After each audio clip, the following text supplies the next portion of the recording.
Yes, we are 1 minute late.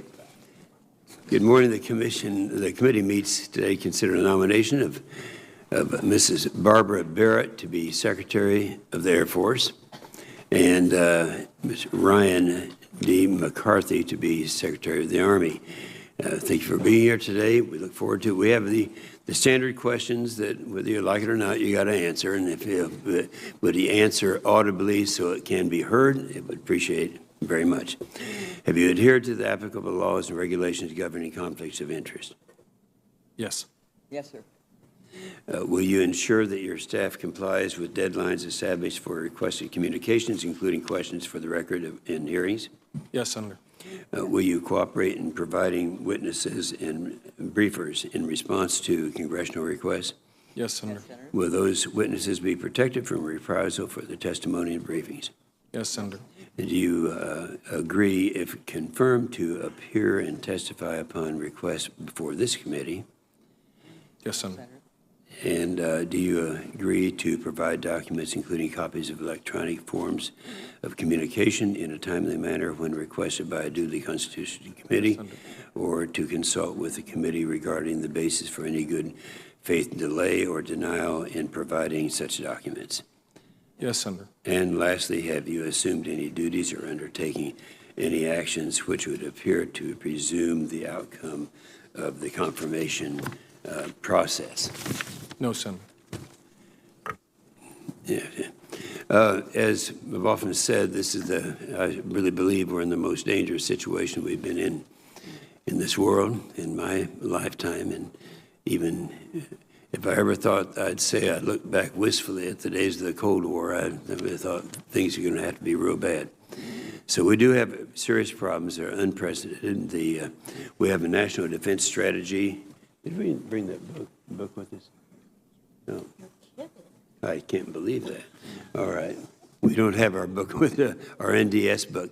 But this is kind of unique because it's something where the Democrats and Republicans got together, and it was total agreement on the strategy that we would use. And so we are locked in pretty much to that. China and Russia have passed us in key areas and are catching up in others.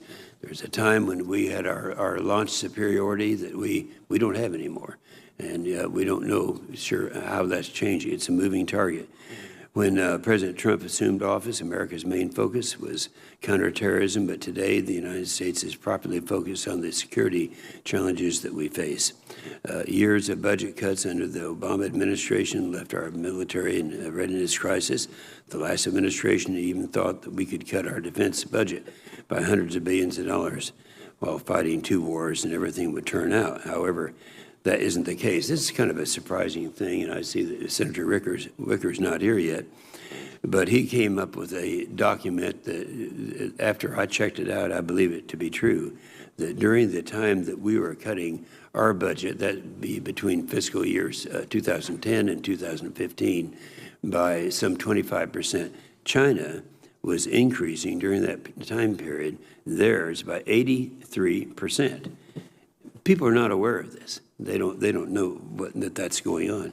Well, these cuts left our military in a predicament. It'll take years to fix. Fortunately, we've got a good start. We actually did in the fiscal year 18, fiscal year 19. We made some great advances, and we want to continue those advances. So we're looking forward to the today's hearing, and the two of you will be, if confirmed, will be playing a major role in fixing something that's broken right now. Senator Reid. Well, thank you very much, Mr. Chairman. I join you in welcoming Secretary McCarthy and Ambassador Barrett to this morning's hearing. I'd also like to welcome Secretary McCarthy's family, his wife Jennifer, his parents David and Kathleen, his sister Shannon, and his brother-in-law Chase. Likewise, Ambassador Barrett's family is also in attendance, her husband Craig, her sisters Patricia and Jill, and her sister-in-law Lori. We're all pleased that you could be here this morning. Secretary McCarthy, as we consider your nomination this morning, I note that you have a wealth of experience in defense policy and you have served admirably as the Undersecretary of the Army. If confirmed as the next Secretary of the Army, you will be responsible for ensuring that the Army continues to modernize and innovate in order to support the National Defense Strategy. As the Undersecretary of the Army, you work closely with Secretary Esper and with the Army's senior military leadership to establish 8 cross-functional teams focused on the Army's major modernization priorities. as well as establishing the Army's Futures Command as a single command for all modernization efforts. Secretary McCarthy, I would ask that you share with the committee this morning what you have learned to date from these efforts. Delivering cutting-edge capabilities to the warfighter is critical for our country to compete with a near-peer threat. However, modernized military platforms and upgraded equipment for our soldiers will be pointless if they do not have the training necessary to prevail on the battlefield. As such, readiness remains the Army's highest priority. Secretary McCarthy, I hope you will share with the members this morning what you will do to ensure that the Army remains focused on unit readiness if you are confirmed by the Senate.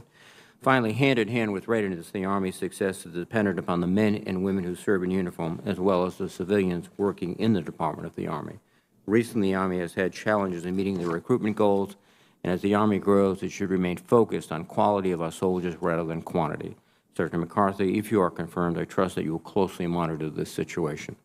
Ambassador Barrett, if confirmed, you will face a number of critical issues confronting the Department of the Air Force. You will be leading the Air Force during a major transition as the Air Force implements guidance establishing a Space Force. Doing this correctly will have great influence on our ability to challenge near-peer competitors. The Air Force has been heavily involved overseas since 9/11, has been laboring under the day-to-day strains of deployments and high operating tempos. Given the concerns about supporting the readiness of our deployed and our non-deployed forces, the next Secretary's efforts in managing improvements in the force and its supporting structure will be critical. As a first priority, it seems to me that the Secretary of the Air Force should be focusing on improving readiness of the existing forces. In addition to improving readiness, the next Secretary must also focus on modernization. Over a number of years, many senior leaders have expressed concern about the size and relative modernization of the Air Force. However, as complicated as it is to increase the number of aircraft we are buying more aircraft is not enough.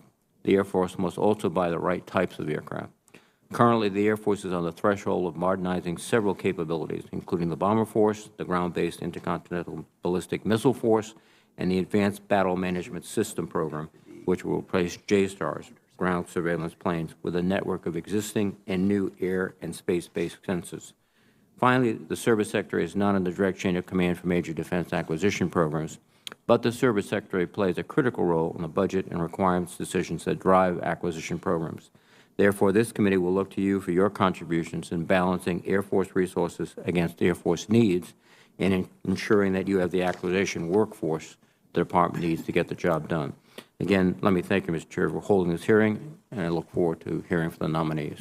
Thank you, Senator Reid. Secretary McCarthy, an introduction of you is not really necessary. You've worked for, what, 2 years as the Undersecretary in the same position. You certainly know it well. However, we do have Senator McSally has requested to introduce Ms. Barrett, and I know you don't object to that. Senator McSally. Well, thank you, Chairman Inhofe. Ranking Member Reid. It's with great pride that I sit before you this morning to introduce fellow Arizonan and my personal friend, Ambassador Barbara Barrett, as the nominee to be the next Secretary of our Air Force. Many of us already know Barbara for her outstanding accomplishments and leadership, spanning from the business world to academia to international diplomacy. A few of these include the Deputy Federal Aviation Administrator, serving as the U.S. Ambassador to Finland, her time with the U.S. mission at the United Nations. These positions make her a phenomenal choice to lead a military service branch. But her unique experiences are what make her the best choice to lead our Air Force at this important time in history. First and foremost, she's a pilot herself, so she thinks in 3 dimensions. She always looks up and shares a passion for flying with the airmen she will lead. Next, Ambassador Barrett has vast management experience, including leading teams through change. In fact, as the interim president of the Thunderbird School of Global Management, she was responsible for producing the next generation of global thinkers and leaders. This global outlook will be vital for our Air Force as we adapt to face the resurgence of great power competition and the threats they pose to the world. Barbara has been a key member of the aerospace community for years, giving her a first-hand understanding of how to navigate commercial partnerships in order to get our airmen the quality equipment, technology, and best practices they need, when they need it, and where they need it. She's worked at several organizations the Air Force looks to for analysis, like serving as the CEO of the Aerospace Corporation, a nonprofit corporation based in California that operates a federally funded research and development center for the space enterprise. She also served on the board of RAND, which is one of the most influential think tanks for military studies. When asked by the Secretary of Defense to serve on the Defense Business Board, Barbara tackled the tough task of improving business practices in the DoD as a whole. This kind of macro-level analysis experience will enable her to ensure our Air Force can meet and defeat any threat, anywhere, anytime. Ambassador Barrett has also been involved in many institutions focused on advocacy and education for air and space, serving on the boards of the National Air and Space Museum, Sally Ride Science, and the Space Foundation. Nearest and dearest to my heart, of course, is that Ambassador Barrett played an important role in one of the biggest paradigm shifts the military has experienced in the last few decades, expanding air combat roles for women. As the only female pilot serving on the Defense Advisory Committee on Women in the Services, or DACOWITS, she was instrumental in recommending that women be allowed to compete for and fly in combat. In fact, the leadership of this very committee opposed the DACOWITS recommendations at the time. Don't worry, the full Senate overruled the opposition, and I don't take that personally. But paving the way for thousands of women like me to serve our country with distinction in air combat. We now know the wisdom of these decisions. In part because of these changes, our military is more effective and more lethal than ever before, picking the best man for the cockpit, even if she's a woman. It's because of individuals like Ambassador Barrett that I was able to attend the Air Force Academy and be the first to fly in combat and later command a fighter squadron.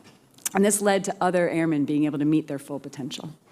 None of these firsts would have been possible had it not been for the experience, advocacy, and the grit of women like Ambassador Barbara Barrett, proposing new solutions to an outdated way of thinking.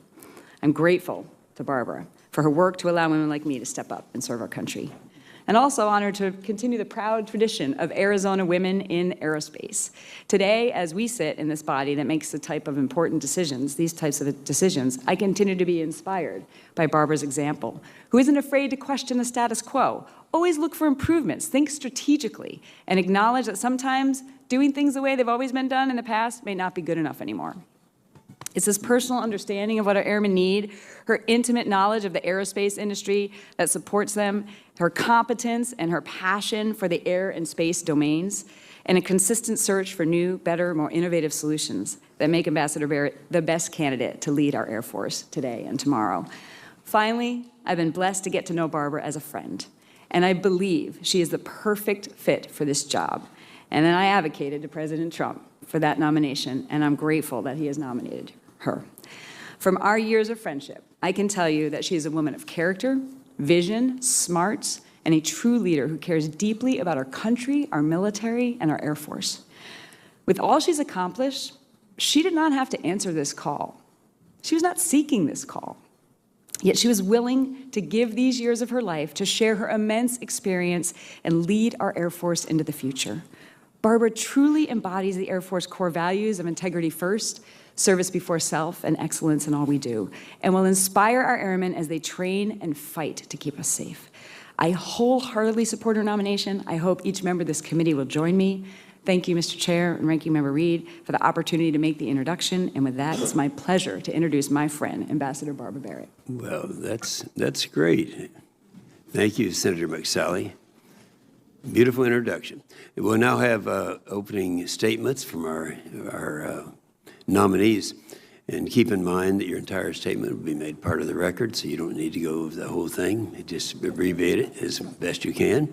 And I invite you to introduce any of your friends or family who have come to support you this morning. Secretary McCarthy. Mr. Chairman, Ranking Member Reed, and members of the committee, it is an honor to come before you today as the President's nominee for Secretary of the Army. I have testified previously in front of this committee, and I hold it in the highest regard. I want to thank Secretary Esper for his confidence and for the President for nominating me.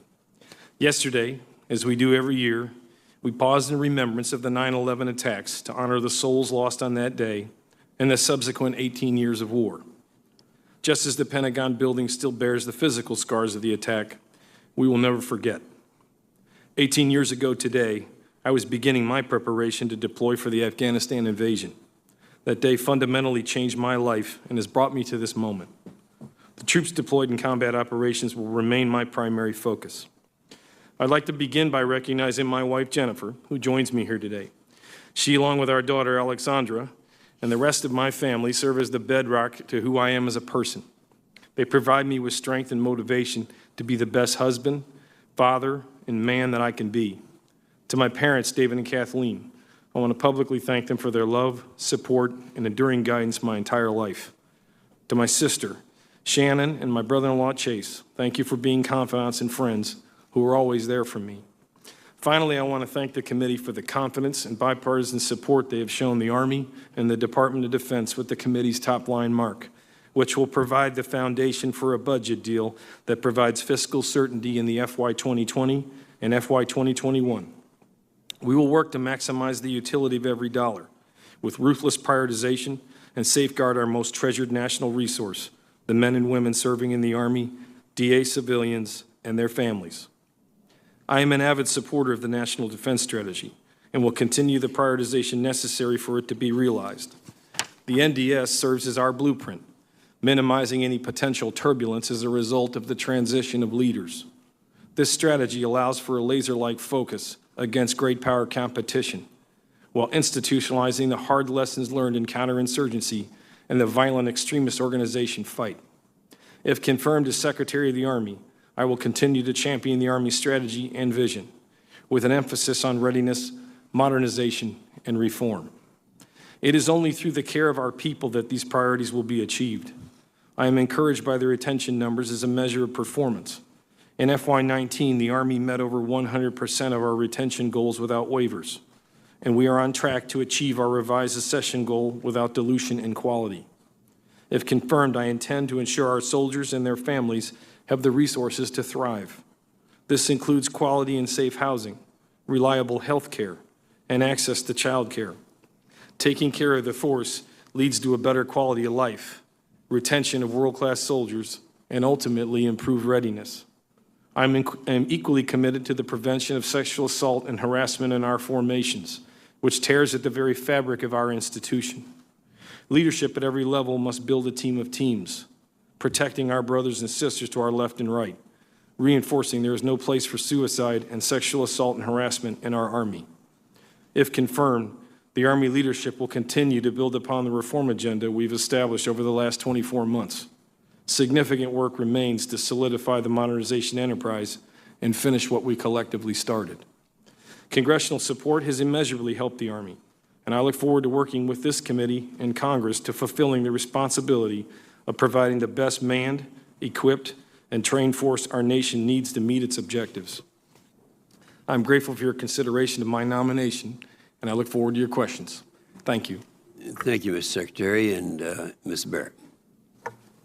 Chairman Inhofe, Ranking Member Reed, distinguished members of this important committee, thank you for the opportunity to appear before you with Acting Secretary of the Army, Ryan McCarthy. I appreciate your fast attention to our nominations. I hope to build a relationship with each of you should I be confirmed.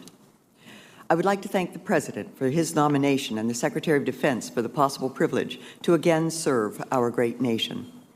I would like to recognize my family who are here with me today, my husband Craig, the love of my life, and the kind of guy you would want your son to grow up to be. Also, my sisters Jill and Patty and sister-in-law Lori, who all traveled from Western Pennsylvania.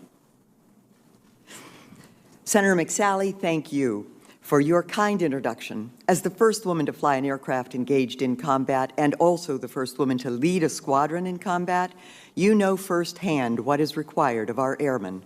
I am grateful for your confidence and your friendship. This committee profoundly understands the threats great power competition presents to our national interests as properly prioritized in the National Defense Strategy. China and Russia continually challenge free and open international order, impose their authoritarian model beyond their borders, and attempt to undermine long-standing alliances. A recent independent bipartisan strategy commission appointed by Congress concluded that the Air Force will be at the forefront of any future conflict. We cannot afford to lose our competitive edge. If confirmed, I would work with Congress and the administration to build upon our manpower resources to meet our national defense needs.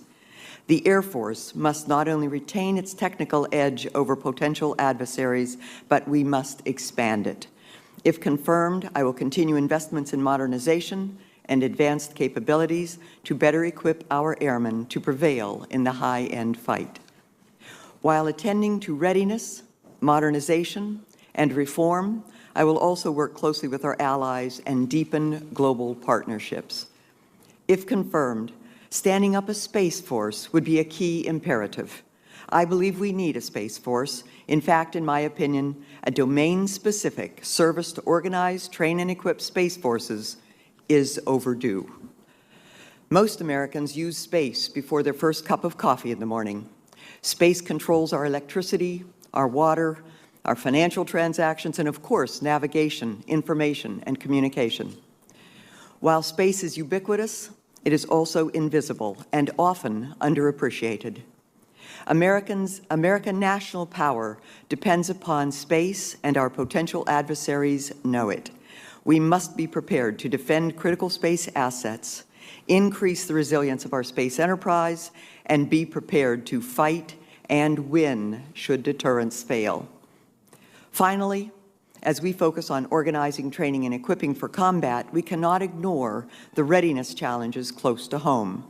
We must support our airmen by addressing suicides, sexual assault, housing, and the quality of life. Much work has been done to address these serious issues, and if confirmed, I would support and fortify those efforts. Most Americans tuck their kids in bed at night without a thought about foreign threat, because brave men and women in uniform stand ready. It is because of their sacrifices that we all sleep well. As an aviator, I have a deep love and respect for the Air Force and the men and women, uniformed and civilian, who serve, and their families. Our dad, Robert Harvey McConnell, was a cowboy when he enlisted in the Army Corps of Engineers during World War II. Long ago, he instilled the importance of public service in us. As a result, I have always felt a duty to serve when called. I would consider it a supreme privilege and a pivotal responsibility to lead our airmen and serve as the 25th Secretary of the Air Force. I look forward to your questions. Thank you, Ms. Barrett. During my opening comments, I talked a little bit about our launch capabilities, and I regret that while we were light years ahead through the previous administration, we lost that edge. And we now have China. I'm very much concerned about what they're doing. I mean, they just keep rolling on, keep rolling on. They're developing technology that takes us a lot longer to take. We have a different system, you know. They just, you know, they give them a gun and go kill somebody, but that's not our system. So I would first of all ask you if you agree with the most recent national security space launch acquisition efforts within the Air Force and the Senate focus on staying the course on the launch services procurement as it is aligned today. Thank you, Mr. Chairman. We don't get to space without effective space launch. Fortunately, in the recent past, we've developed not just a military and government capability, but commercial capability as well.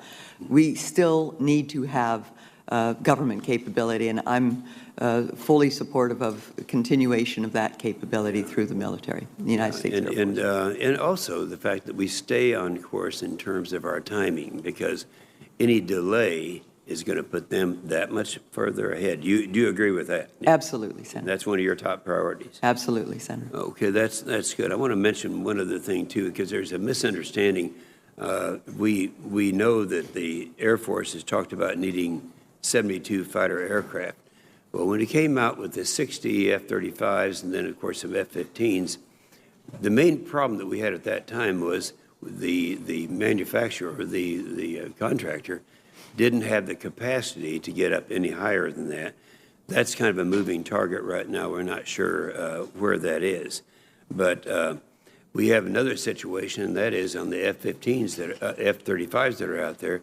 We have any that we would get right now would be Block 3, and yet Block 4 would be coming next year. What's your feeling on this situation today as where we are and where some of these problems affect our acquisition? Well, Senator, while I'm on the outside and don't have inside knowledge about it, from the briefings I've received, the F-35 is our future, and we need it. We need it, and we need it sustainably. So getting more of the F-35s has been something that the Air Force has been working hard to do, and if confirmed, I would look to continue that push to enhance the F-35. Ms. Barrett, I remember, because I was here at the time when we had the F-22 debate, and the numbers that we were supposed to have, and they dropped down. And I don't want that to happen again. We certainly should have learned that by that time.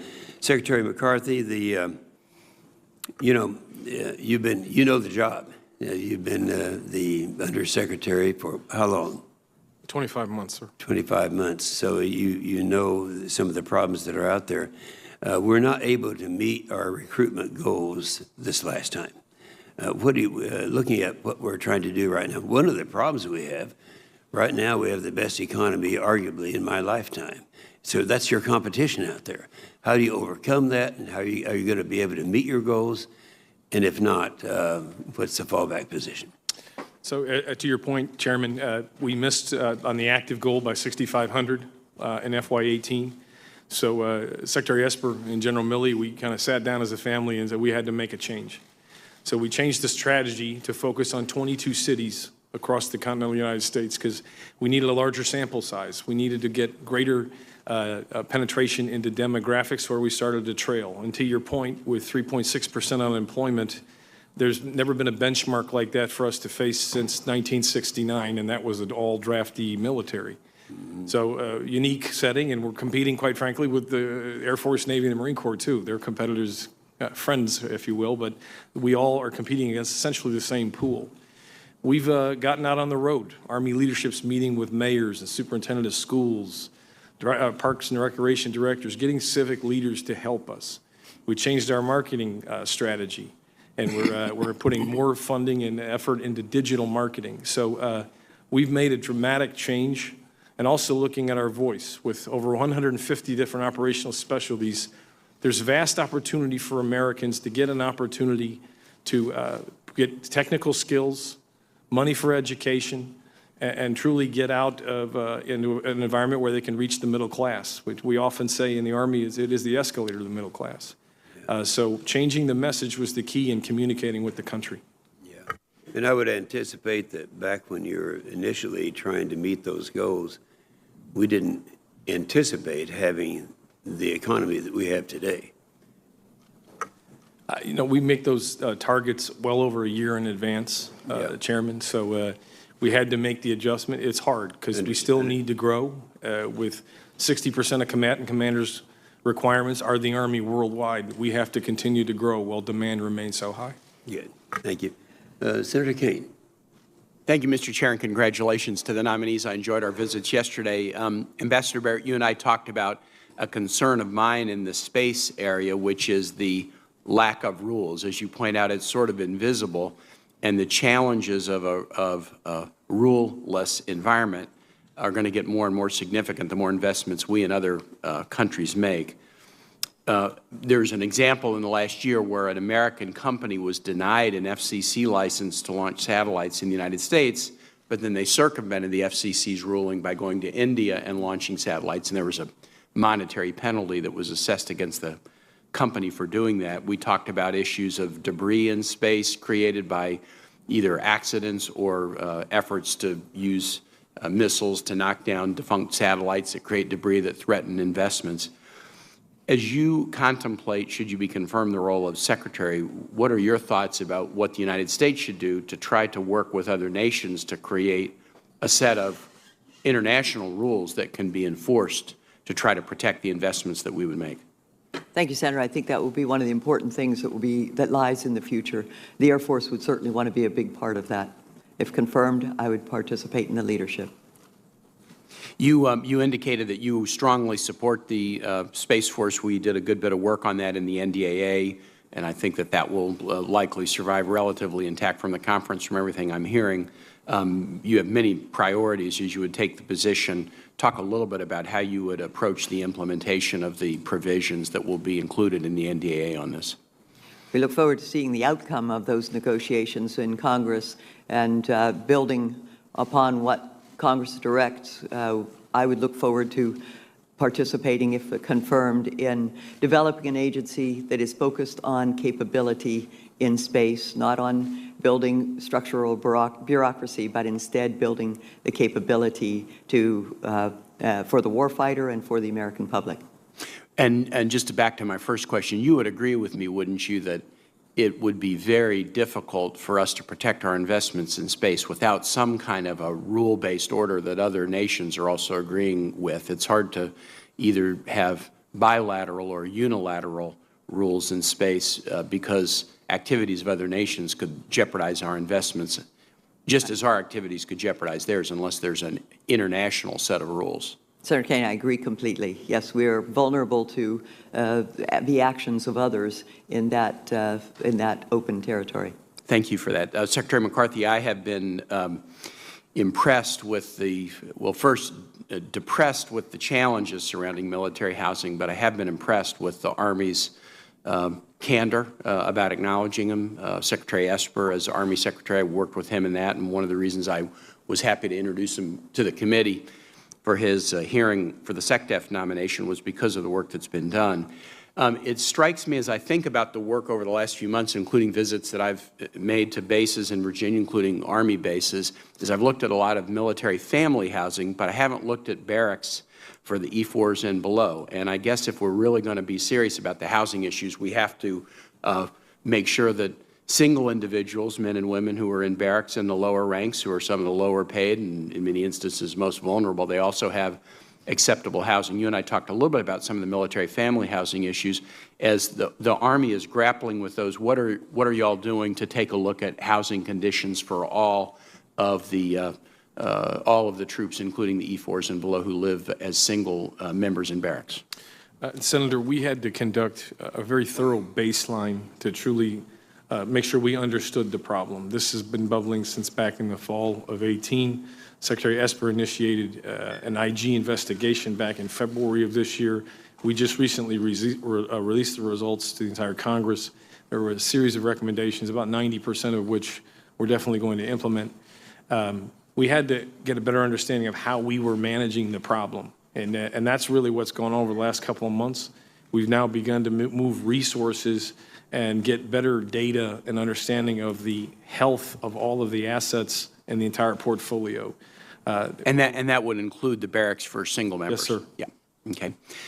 You and I talked briefly yesterday, just a final question. The recent study by the CDC indicates DOD spends nearly $1.5 billion a year in obesity-related health care costs. This is a national, not just a military issue. The Health of the DOD Force study puts the obesity rate within the Army at about 17%.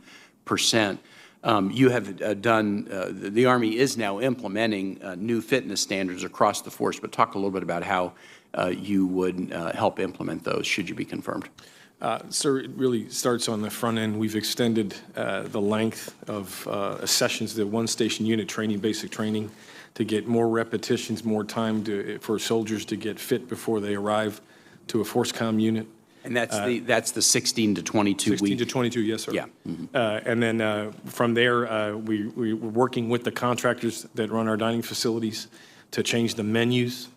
So we're working across that resiliency continuum from fitness to how they eat. And quite frankly, they've got to get more sleep at night. So going across the entire health continuum, we're looking at how we can improve all of those variables. But it's a challenge for the country. With over half the country's youth at about with an obesity range, we've just got to get healthier. And military can set a good example, as in other areas. And anyway, thank you very much, Mr. Chair. I'll yield back. Thank you, Senator Kaine. Senator Fisher. Thank you, Mr. Chairman. Ambassador Barrett, when you and I spoke in my office, I felt we had a very good conversation about the importance of the 55th Wing, which is stationed at Offutt Air Force Base, and really the Air Force's ISR mission that wing helps to perform. That being said, the ISR mission performed by the Air Force is evolving, and it's evolving with the changing pace of technology and also with the threats that we face as a country. Given the importance of the information gained from the ISR systems, how do you see the Air Force growing and evolving this mission over time? And would you agree that future technologies such as network systems and the unmanned vehicles could work to enhance the proven platforms that we already have, like the RC-135 and other very high-powered ISR assets? Thank you, Senator. From your position in Nebraska, we see that it's a keystone to the ISR mission of the United States Air Force, and that is a mission that is only going to grow and modernize and incorporate more technology. So that is something that seems to lie very much in the future of the United States Air Force, and if confirmed, I would hope to work with you in continuing that modernization. You know, as we discussed at our private meeting that we had, that every combatant commander needs that information that's provided. Every combatant commander that has testified before this committee, they mention the need for more ISR. So would you commit to working with me and my colleagues to expand that ISR infrastructure that we have so that we can put more of those assets into the field? Absolutely, as are needed by the Air Force. Thank you. I think you and I both agree also on the importance of modernizing the Air Force's nuclear forces and the nuclear command and control infrastructure on which they rely. I ask you if you would give me a commitment that you will make that nuclear modernization a top priority if you are confirmed. Senator, I can make that commitment to you. Thank you. In your response to the committee's advanced policy questions, you note that most of the systems in the nuclear triad have, quote, exceeded their original design lives, and they must all be modernized. This includes the ground-based strategic deterrent. And I know that the GBSD is an area that, if confirmed, you're going to be thoroughly reviewing.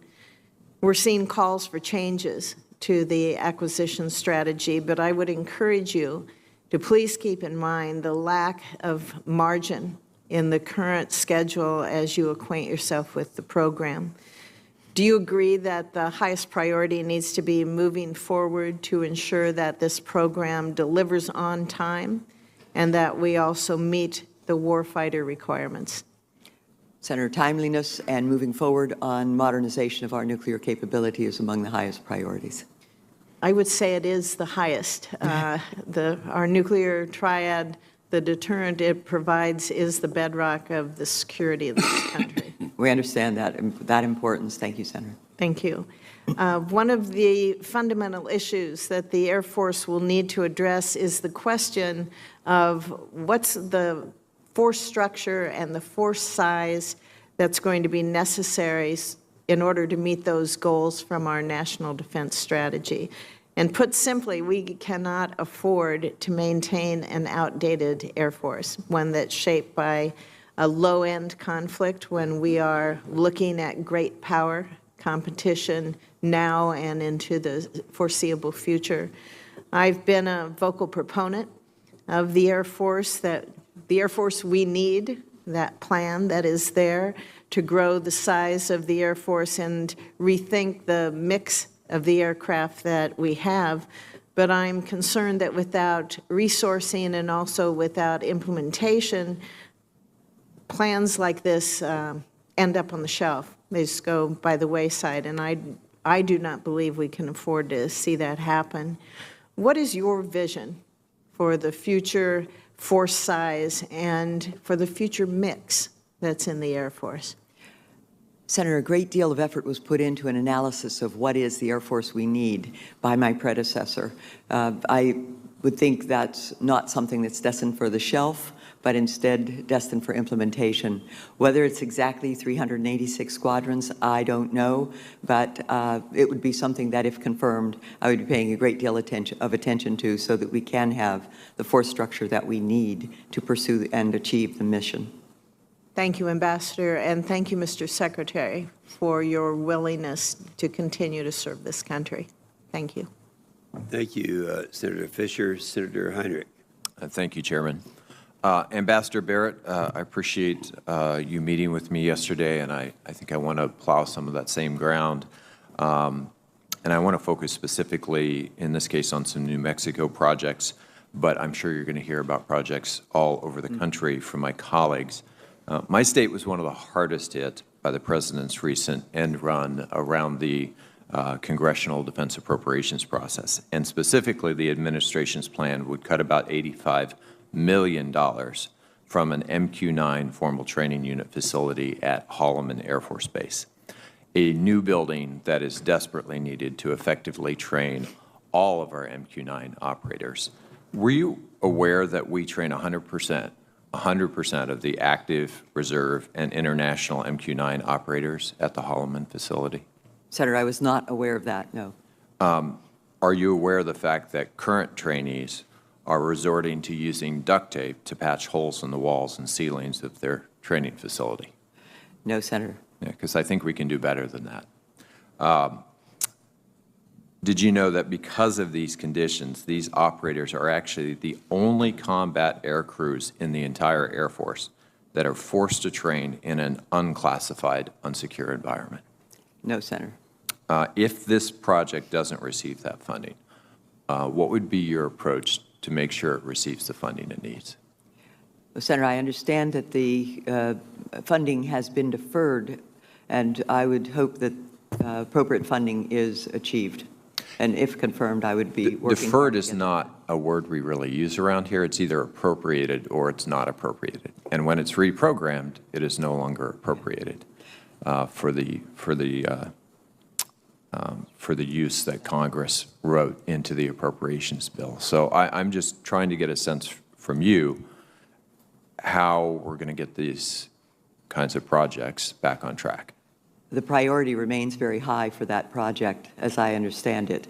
And, you know, I've been on the outside, so it's not something that I was a participant in, but I do believe that the priorities haven't changed and that would be something that would be looked to for funding and appropriate action. And I would be attentive to that as Secretary if confirmed. Acting Secretary McCarthy, obviously it wasn't just our Air Force bases that were affected by these transfers of funds, these cuts. The administration also cut an information systems facility at White Sands Missile Range. If this cut is enacted, if that funding isn't received, what would be the impact on White Sands Missile Range and our global information operations? Senator, as we discussed in the office call, that we are making investments in White Sands to support some efforts with in our modernization priorities with hypersonics and directed energy. Mm-hmm. The project specifically will be awarded, was to be awarded in the FY20 timeframe. So what we're going to do is look at options of can we put it in the 21 fiscal year to make the adjustments to try and do what we can to recover schedule and work with the contractors if possible. For both of you, needless to say, I was more than disappointed by these actions. It makes it very hard, well, it makes it obvious that Mexico is not paying for this stuff. Mexico is not paying for the wall. And instead, we have real cuts that have a very real price to be paid in our military's readiness, even if it only costs us a single year, which is at best. And real impacts on the backs of our men and women in uniform and their families. So I'd love to know from both of you if you understand just how caustic ignoring congressional intent can be to the kind of relationship that should exist between the administration and the Congress. Senator, I would look to build a relationship with Congress that would be such that we could work carefully and closely despite adversarial issues and things that conditions scarcity of resources and important national strategic assets, if confirmed. Senator, I've worked very hard to try to earn a bipartisan relationship with this committee and for that of the entire body of Congress, and will continue to do so, sir. Thank you, Chairman. Senator Cotton. Congratulations, Secretary McCarthy and Mrs. Barrett, on your nominations, and thank you, Secretary McCarthy, for your current service and your Mrs. Barrett for your past service, and look forward to working with you both in the years ahead. Mrs. Barrett, earlier this week, just a few days ago, a number of F-15s and F-35s bombed an ISIS stronghold north of Baghdad. The Operation Inherent Resolve Task Force said they were used to disrupt ISIS's ability to hide in thick vegetation. I have real concerns about using a fifth-generation aircraft to strike a bunch of terrorists hiding in the bushes. It feels to me like we should be using aircraft that are suitable in an environment where we have total air dominance, and our F-35s and their pilots should be training for high-end conflict against adversaries like China. Especially when the GAO has published a study that says, quote, the F-35 supply chain does not have enough spare parts available to keep aircraft flying enough of the time necessary to meet warfighter requirements, end quote. This Congress has repeatedly authorized and appropriated money for a light attack aircraft that would be able to conduct such missions against low-intensity threats in the Middle East at a fraction of the cost, while freeing up the F-35 and all of those people who support it to train for those high-end kinds of conflicts. Do you share my concerns about using this kind of high-end aircraft for a very low-end flight, especially given the strain that the F-35 has on it right now? Senator, I can't identify what went into the decision for that. I don't mean that particular operation, just as a kind of a common sense conceptual matter. When we could be using low-end aircraft to conduct these missions in places like Iraq or Afghanistan, and getting our F-35 pilots ready for a fight against a peer competitor, does it seem to you like we should be exploring that option more aggressively than we have in the past? I think so. Thank you. It looks like something we could pick. And the Congress has said that we want to see initial operating capability for this kind of light attack aircraft by 2023. And I hope that upon confirmation you can make that a priority for happening, since the Air Force has moved somewhat slowly on it to date.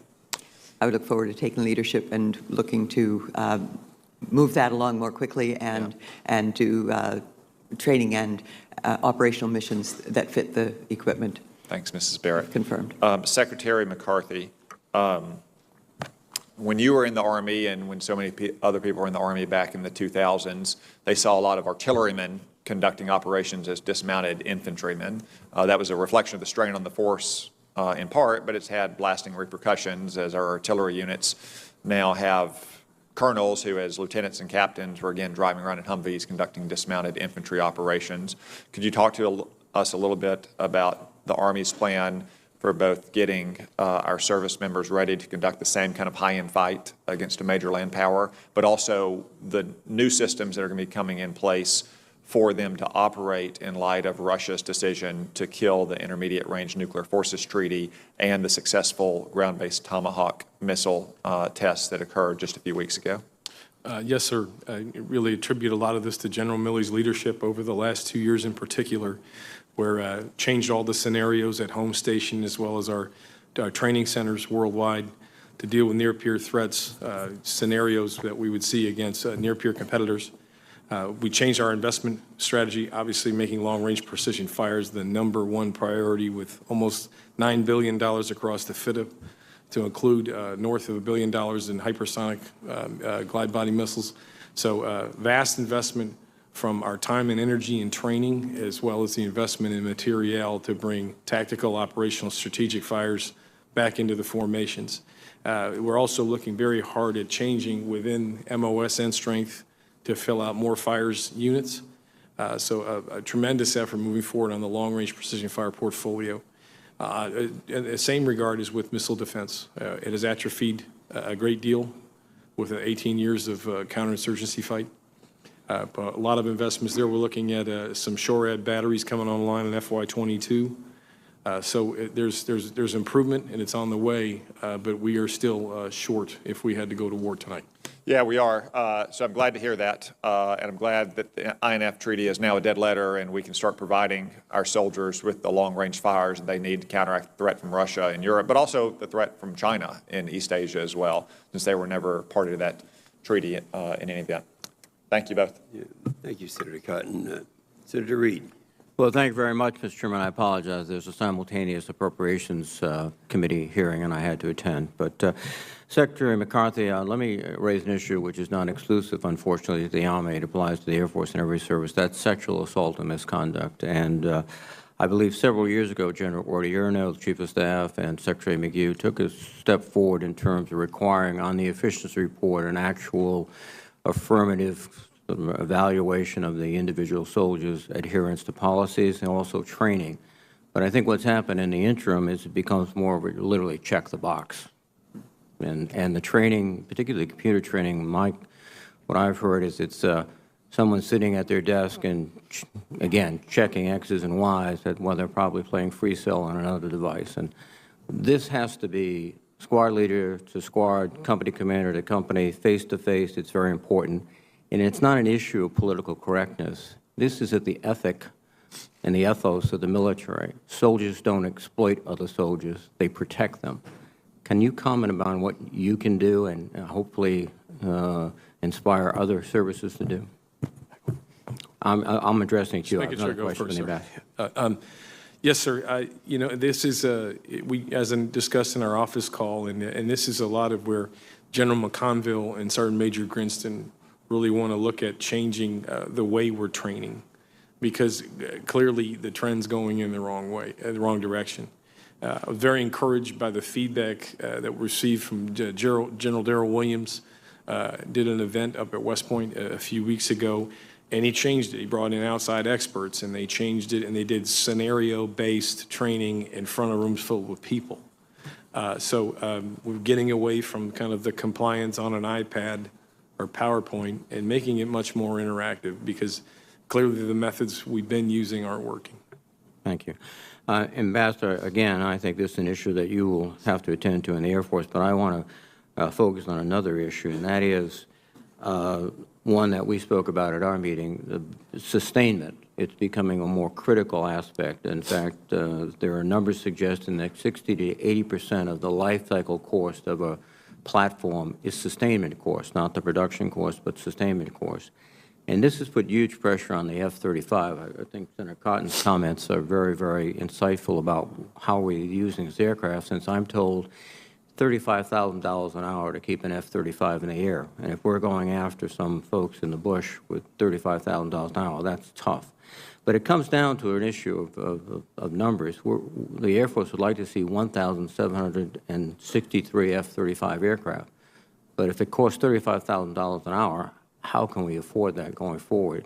Do you have any ideas about reducing the life cycle cost of the F-35, the sustainment cost? Senator, that's one of the things, as we talked in the office, that would be getting those flight hour costs down would be one of the things that I would give a high priority to. The F-35 is an important element of the arsenal, and we need the capability, but the costs for flight hours seems extremely high. I would use the background that I have to work to get that, to negotiate and build capabilities so that the aircraft can be flown with less expense. One of the cost factors is that there's the logistical support for the F-35. It's the Automatic Logistics Information System, and of course it has an acronym, ALICE. Are you familiar with the ALICE program? Only loosely. And so at this point, it'd be very difficult for you to talk about any specific changes that you would direct in terms of total overall sustainment as well as specific relation to the ALICE program. From the outside, it's there.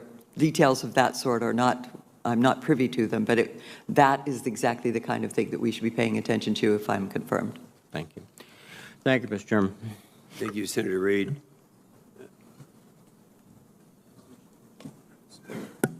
There we are. Senator Ernst. Yes, thank you, Mr. Chair, and thank you both for being here today. Mr. Secretary, I appreciate your prior service and your willingness to continue in yet a different role for our United States Army. Thank you very much for that. And Ambassador, thank you very much for being willing to step forward and fill in at a very exciting time for our Air Force as we advance on Space Force. So thank you very much for that, and for your wonderful families. Thank you for accompanying today as well. We appreciate that. I want to continue down the road that Ranking Member Reed was on in discussing sexual assault within our military. And this is a scourge that we absolutely must push against and bring to an end. The shift that we have seen in our military culture is difficult to stomach. And I think those that are in positions of leadership and responsibility really need to see this through. They need to make sure that we are addressing the situation with the seriousness that it requires. And Mr. Secretary, you spoke of West Point and the event that General Williams held there, and I was able to participate in that event on this last Monday. They had an honorable living stand-down day, and it was an entire day dedicated at West Point to addressing this issue of sexual harassment and sexual assault. And it addressed the attitudes and behaviors that are inconsistent with our Army values that are degrading readiness. We see that across the force, not just at West Point. But you are right in that they had role players and ways of challenging the cadets in their thinking. And I think that this event was very, very effective to see the looks on the faces of some of the cadets as they had to respond to different scenarios. It was engaging their brains, which is not what we've seen in the past with, clicking through a bunch of PowerPoint slides. So I'm excited to see the results as we move through this grand experiment and see if it works and shows a change in attitude. But for both of you, if you're confirmed, what else would you like to see that would change the culture that we see existing in our military today? What else can we be doing to effect that change? Senator, it's a lot of when teams have more time to train together, when they're with each other, they're in the chow hall or they're training together, they get to know each other better. And much of the challenges that I've seen in the last 25 months as the chief management officer is just too much reporting, too much compliance, and we take them away from doing the core elements of the job. The things that I remember as a junior officer in a unit was how much I ate breakfast and lunch and dinner with my teammates. I was with them all the time. They knew my family, they knew my friends. We do that in the Pentagon. General McConville, General Milley, Dr. Esprime, we eat breakfast, we eat lunch, we go to the gym. They know when I'm tired and I need a cup of coffee, and so that's really what it comes down to. And Dr. Esper and General Milley started this about a year ago, taking requirements away brigade and below to allowing more cohesive teams to be built. And that's where the trust, the foundation of great units, is where it's really codified. And so we need to do more of that. And then in the type of interactive training you described, that's what we do for anything in our business. Thank you. Know your soldiers. Ambassador? Senator, thanks. The scourge, as you described it, of sexual assault cannot be tolerated in an environment where we entrust our military soldiers, sailors, airmen, and Marines with extraordinary power. Senator, I have taken action. I investigated a sexual assault claim in a previous role, and I fired a top leader for that action. It is a zero-tolerance matter, in my view, and it's something that, if confirmed, I would take very seriously. I believe there is a value of having women in leadership roles where women then feel comfortable to step forward if there are problems of that sort. Well, I do appreciate it, and I think both of you have hit on some key components there. One, we need to know our teams. We need to know our soldiers, sailors, airmen, and Marines, and spending that quality time and exhibiting the necessary leadership to make sure that we are identifying those issues and then bringing solutions to the table for those issues. Thank you both very much. I look forward to your confirmations. Thank you, Senator Ernst. Senator Jones. Thank you, Mr. Chairman, and thank you, both of our nominees, for being here, and thank you for your service and your willing to serve. I think Senator King alluded to this a minute ago, and I want to kind of go back to it a little bit. We've had multiple hearings here this year to uncover and address persistent and unacceptable problems our service members and their families have experienced in privatized housing on military bases. We have seen that in Alabama, and we've seen it across the country. The root causes of these problems seem to continue to be uncovered as respective services you hope to lead provide reports and briefings to members of Congress and my staff.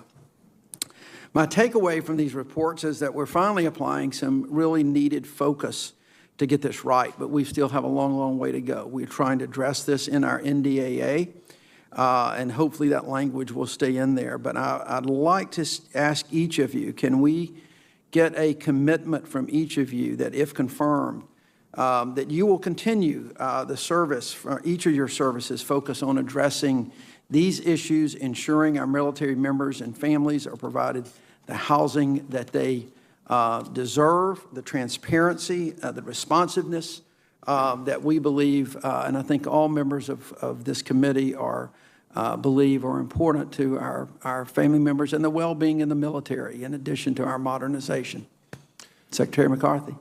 Yes, Senator. I tried to exhibit that very type of behavior just about a week ago when we released the IG investigation to the entire Congress. We have a series of recommendations from the IG that are in the same spirit as the legislation that you just referred to. We're taking the appropriate actions now are starting to fall into place because we, as I mentioned earlier, we've baselined ourselves against the problem. Because, quite frankly, it's not just the Army, the entire department. We weren't managing the contractor as well as we should have, with the level of diligence that we should. Years ago, we took out the chain of command from the process, and that you can't empower leaders if you take away their authorities and you take away their ability to measure the problem set. So we have to do better. This is a quality of life issue and retention for our soldiers. This will be top of mind every day for the rest of my tenure, if confirmed. Thank you. Ambassador Barrett. Yes, Senator. This, much like the Army, I understand the United States Air Force has been doing significant effort in corrective action to the deplorable conditions that our families have been subjected to. If confirmed, I would continue that and possibly accelerate the rate, if possible. All right. Thank you both. I guess, Secretary McCarthy, I'll ask you first, but it's probably appropriate for Ambassador Barrett as well. Going back to a question that Senator Heinrich asked about specific programs that are being deferred out of New Mexico. We've only had one, it seems like, in Anniston, the Anniston Army Depot, when there was deference to defer money and push money over to the southern border. It was a critical maintenance project in Anniston. And I know that there's a lot of these projects, and it's a lot of money. And instead of focusing, I'd like to ask Secretary McCarthy if you think that, I'm sure you're familiar with it, how that might affect Anniston. But in a broader view, I'd like for each of you to discuss a little bit of your view on how the deferral of all of these projects as a whole and the possibility of future deferrals might affect the military. Let's take it away from the congressional appropriations process, but how is the deferral of money that's been appropriated, billions of dollars, going to a project, more of a political project and away from our military, how would that affect Anniston as well as as a whole? Senator, the deferral with respect to Anniston we were going to award that project, I believe, in FY20. It could potentially threaten schedule, depending on whether or not we could find another funding mechanism and then recover schedule over time. It has presented some turbulence. We're trying to manage our way through this, and we'll look at the various funding vehicles that we have and repropose those projects accordingly. They're all very important, and we intend to continue to work this and find solutions. Right. Exactly the same with the Air Force, Senator. We would be looking to find funding to make that those priority issues go forward. Great. Well, thank you both, and again, thank you for your service and willingness to serve. Thank you, Mr. Chairman. Thank you, Senator Jones, Senator Tillis.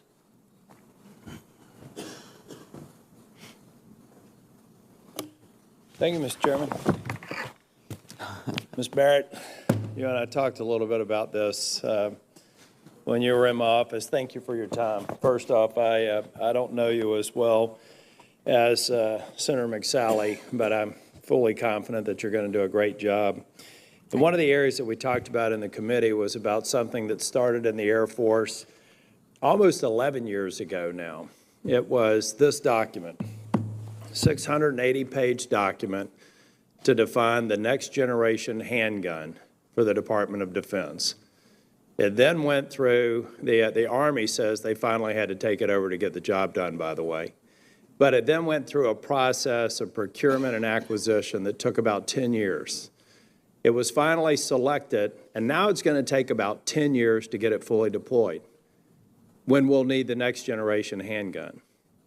Now, when I first started taking this document, 680 pages, and bringing it before the committee, I had some folks in acquisition over in DOD say, but it's only 40 pages of specifications.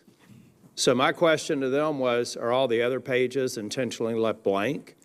Do they have requirements that the suppliers can just dismiss and only focus on those 40 pages? And we all know the answer to that. Now, I want to make sure that we figure out a way to acquire appropriate to the risk and the sophistication of whatever it is we're acquiring. I fully expect we probably had an RFP that was 300 pages long for the next generation paperclip. I'm not going to look for that, but I could see that. Tell me what you think we're already doing to address this. We discussed this in the office, and give me your assurance that these sorts of things and these wastes that could be put to more capabilities and better preparing our men and women in uniform. Tell me a little bit about it, and then Secretary McCarthy, I'm going to touch on housing with you. Thank you, Senator. I think most would agree that the acquisition system has been broken.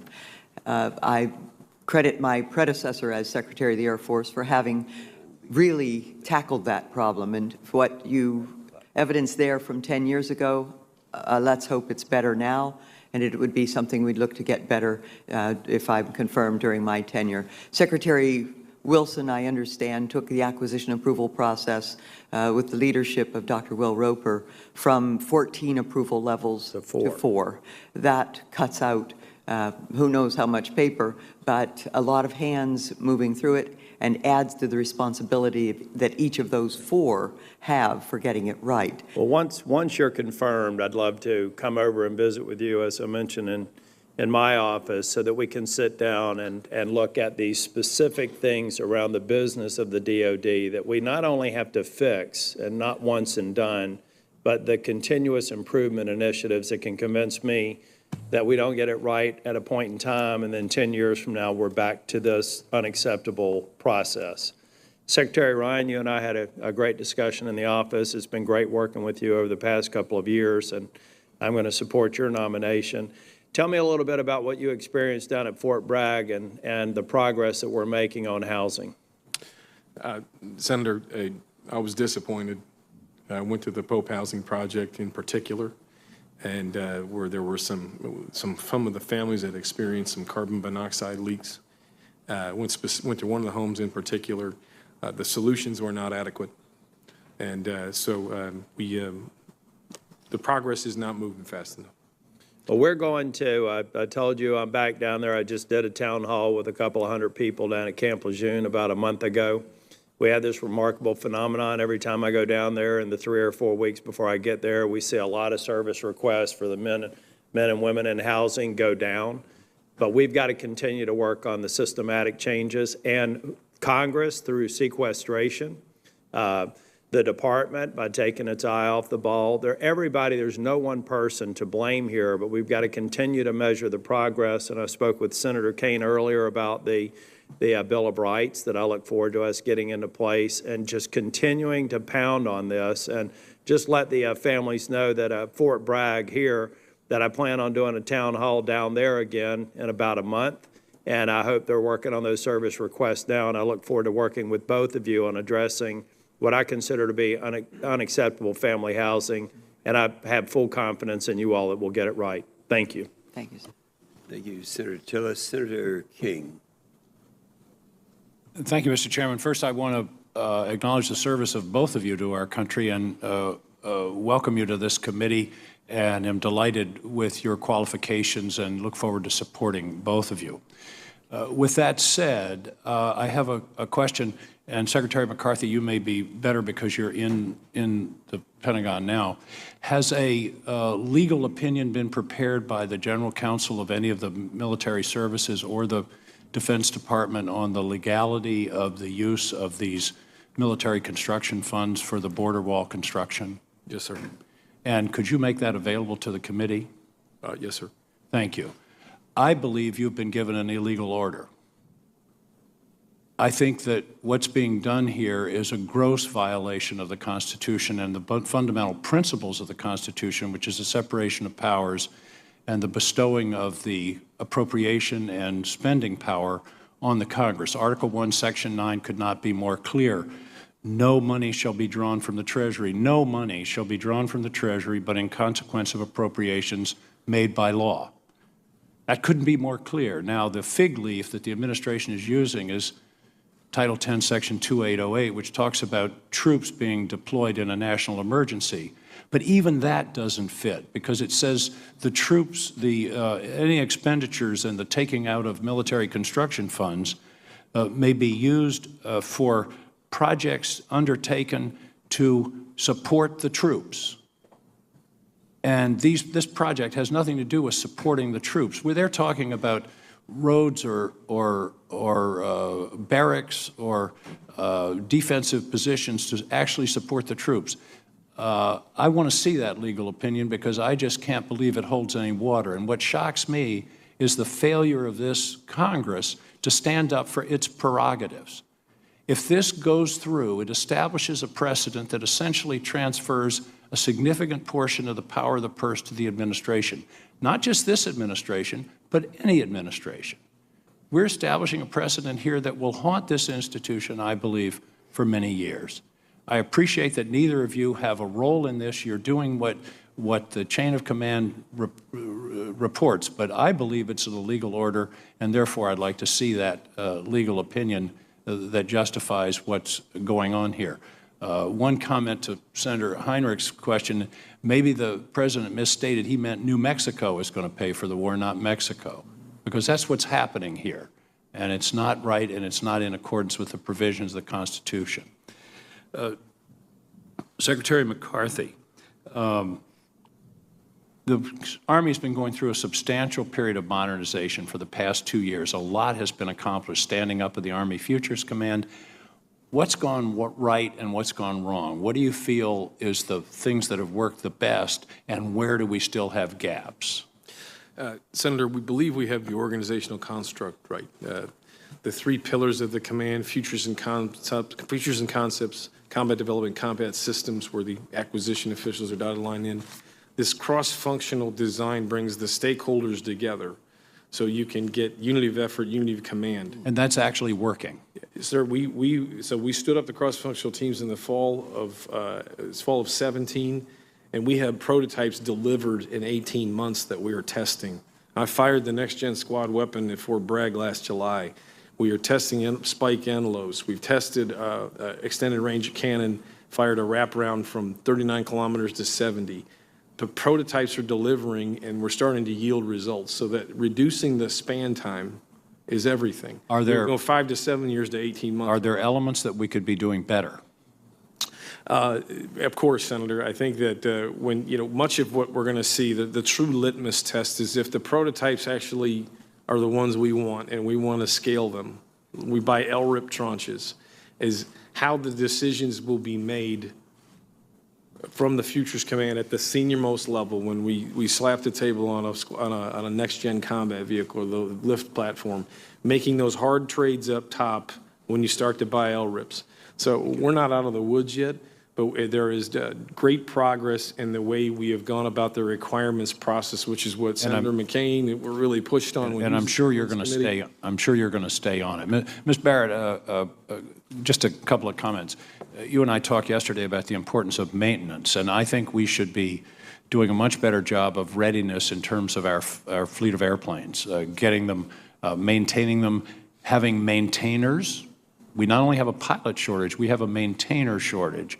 And also, I would hope when you do the acquisition process, and this really goes for both services, that in this day and age, we should be buying, along with the platform, the intellectual property rights to all the parts of that platform so that we can 3D print our own parts rather than having to go back to the manufacturer or go back to a supply chain that could be slow, expensive, and inefficient. So I hope that that will be part of your acquisition strategy. Senator, we're investing in additive manufacturing, where our Center of Excellence is up in Rock Island, Illinois, at the Arsenal. The challenge we're going to have going forward is the intellectual property rights as we work through that with major defense contractors, for example. So it may require some support from the committees of jurisdiction in particular. You'll certainly have it from this senator. Thank you, sir. Ms. Barrett, you're going to bill the same? Similarly. Thank you very much, Senator. Yes, so the intellectual property is an important part of what our acquisitions need to have in order to have operability. Thank you both very much. I Thank appreciate it and look forward to working with you. Thank you, Mr. Chairman. King, Senator McSally. Thank you, Mr. Chairman. Ambassador Barrett, thanks for answering the call. Arizona is the home to many important Air Force bases. As you know, the Air Force has been a proactive partner to identify bases of active and Air National Guard for higher than normal PFAS levels of contamination. Yes. Some of these higher than normal sites are in Arizona, most notably just north of Tucson International Airport, where the 162nd Air National Guard flies F-16s. Can I get your commitment, if confirmed, that you'll continue to partner with these local communities like Tucson to address this PFAS issue? Absolutely, Senator.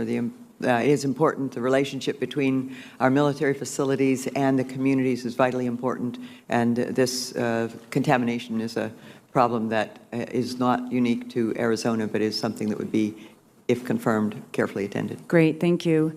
Also, as you well know, I'm a strong advocate of the F-35 and the A-10. We need both in order to make sure that we have air dominance and air superiority, and that we protect our troops on the ground who are in firefights.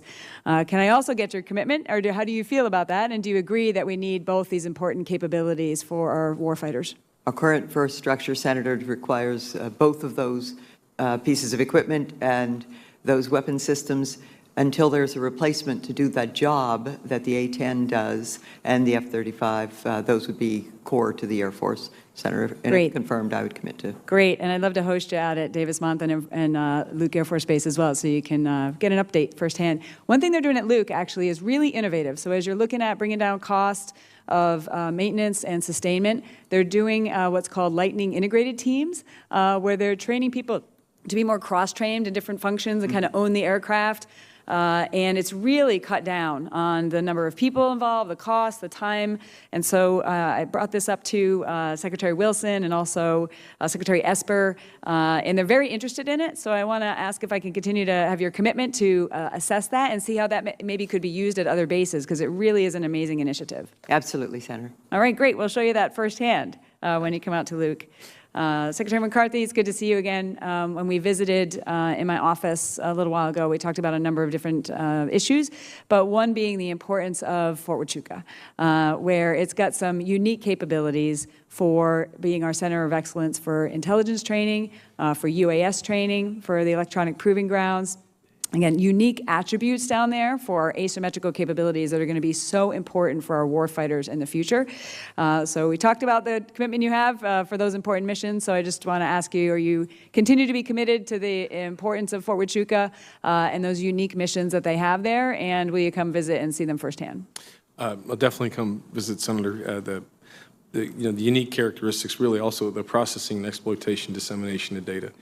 That is the core foundation element of what our MI folks do for targeting and moving information around the battlefield. So it's a crown jewel for us in the Army. Well, exactly. But as you know, there's also unique elements there in the airspace that we have and the weather for the UAS mission. And then the electronic proving grounds is absolutely critical in electronic warfare range, right?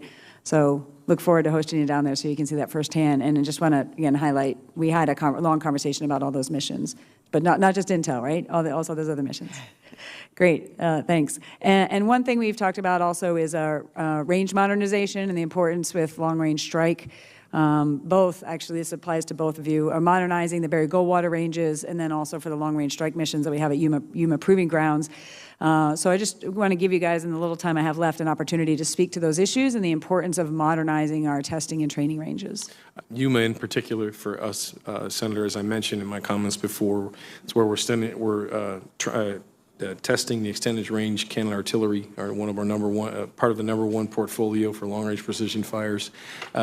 These capabilities are going to have greater ranges and lethality than we've had historically. So the investments into the Yuma ranges will be very important to us. Great. And Secretary Barrett, the Barry Goldwater ranges where I train my squadron, they just haven't really kept up with now the capabilities we have with the F-35.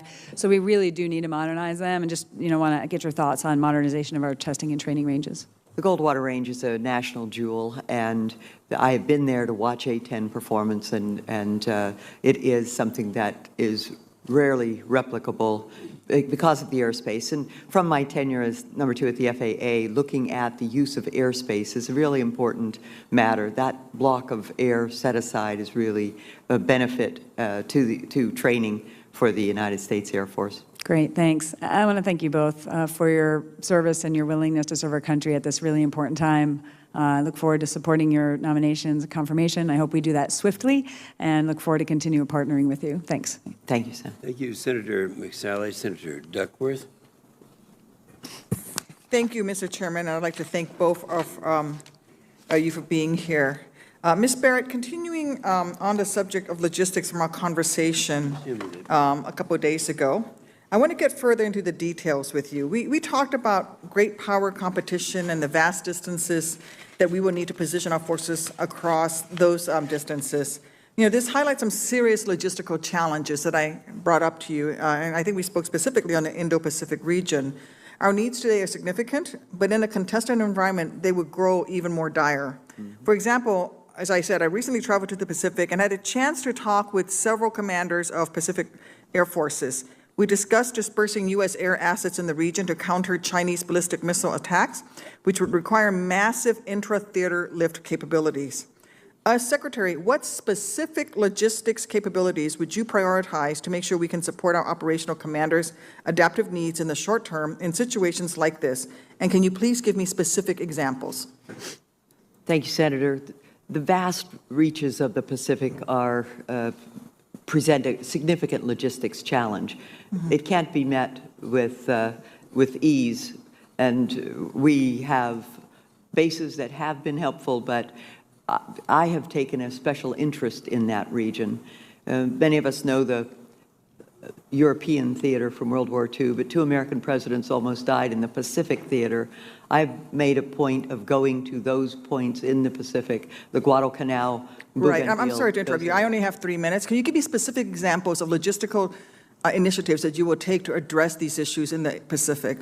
The Air Force has been building the KC-46 to do mid-air refueling so that we expand our reach. We need greater reach by our fighters and bombers to be able to have access in that area. In addition, a lot of what we'll have to do in the Pacific, especially with the vast expanses, is to work with our allies and build greater partnerships in that region so that we also have reach. Specifically how? Building partnerships and work in what? Refueling, basing, what are you talking about specifically? Both of those. And recently the Chief of Staff of the Air Force visited the Philippines and Japan and Vietnam and other areas in the Pacific to build greater friendships. I think that that's a part of my background in diplomatic work, and that would be the way that we would work to have better cooperation. Them flying, when appropriate, having our allies and partners flying American-compatible equipment is a way that we expand our reach and our capability in a vast region of that sort. So are you saying increasing foreign military sales of tankers and refuelers to our allies? Is that what you're, because when we talked, you actually said we wouldn't really need to worry too much about logistics in the area to support F-35s if we actually put platforms in space to take over the role that the F-35 would play. Oh, Senator, I'm afraid you misunderstood. I mean, that Okay. it really is important for us to have access in the air-breathing region as well as space. I mean, space offers great new opportunities, but it doesn't replace our air-breathing and surface capabilities. That's good to know, but I'm still trying to get specifics from you. What platforms are you talking about? What capabilities are you talking about beyond, increasing diplomatic efforts? Well, as I indicated, the KC-46 will have mid-air refueling capability. Do you think we have enough in the pipeline now for the future needs? In the pipeline, we have a lot more. At the moment, I think we have a great dearth of KC-46s, and there, as I understand it, and again, I'm not in the building at this point. I'm coming in from the outside, but from what I've seen and how I've been briefed, it seems that the intent is to get a great deal more of the KC-46, the more modern mid-air refueling capability in the air. Could you speak to C-130 Juliet models and why we're abandoning that program, and also in relations to the Air National Guard? The C-130J Juliet model is especially important for its more modern capability and as a replacement for the H model. Again, it's an asset that we're looking to acquire more of and field them. Actually, I think you're ending the program in the Air Force, especially, and at a time when the Guard is still on the H models. Well, the Guard has been flying the H models and Juliet. It's something that I will spend more time and pay attention to as if can be confirmed.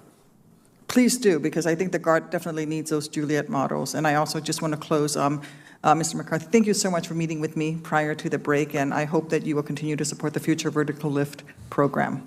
Our number 3 priority, Senator, fully funded. Thank you. Thank you, Mr. Chairman. Thank you. Senator Hawley. Mr. McCarthy, the FY20 budget calls for the elimination of 18,000 medical billets. That's about 20% of the force, if I've got my facts right, and which is a significant cut in the medical workforce and is likely to have a pretty significant impact on the quality of medical care provided. The hospital at Fort Leonard Wood, as you know, is already under pretty significant strain from a lack of assigned medical personnel. Can you assure me that if you are confirmed that you will work with me to address this problem? Senator, I actually would like to go down and visit the Leonard Wood facility with you. As we work our way through the DHA merger, is what we like to refer to in the department, there are locations around the country where there's great health care outside the gate, and there are other more remote places where we're challenged with the distance from the installation to the healthcare facility and then the size and scale of those facilities. So as we make this transition, some of our more remote installations will have challenges, and that's a place where we're paying a tremendous amount of attention to ensure we get the appropriate health care that they need, but absolutely, sir. Great, thank you. I look forward to that. How do you, switching topics, how do you envision the Army helping to delay, degrade, and deny a Chinese fait accompli against Taiwan? And I'm thinking in particular here of long-range precision fires. Senator, our number 1 investment priority of long-range precision fires, from the tactical extended-range counter-artillery precision strike missiles, which is an ATACMS replacement, which if outside of the INF treaty, those munitions could have range in the upwards of 600 kilometers. Hypersonic glide body missiles. So we have an array of within the suite, there are an array of capabilities that will change the geometry within Southeast Asia. And if we can get the appropriate partnerships, expeditionary basing rights with partners in the region, we can change the geometry and basically have the effects to reverse anti-access area denial capabilities that have been invested by near-peer competitors. Yeah, let me thank you for that. And just to make sure that I understand, I hear you saying that conventional INF range missiles would significantly enhance the Army's ability to perform that mission of blunting a potential Chinese fait accompli. Is that right? I mean, if I heard you correctly. Let me ask you this on the same topic. How do you see the Army working with other services, and I'm thinking particularly of the Marine Corps, to ensure that these long-range precision fires and associated capabilities are integrated with the rest of the joint force?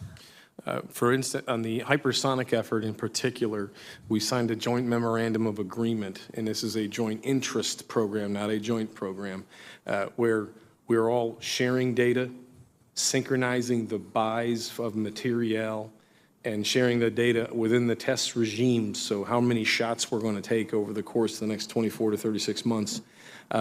So a great partnership of working together, but we're not looking at changing the fundamental requirements of how this weapon system will be employed in combat operations. So don't want to slow it down, but where there are synergies, we're going to lock arms and go after it. So that in particular, we view the hypersonic effort similar to the Pershing capability in the 80s. This could fundamentally change the posture for us and various combatant commands, and it's a #1 investment priority for us. It's something that really started with Secretary Mattis and has been, we've just had our foot on the gas here, sir. Thank you.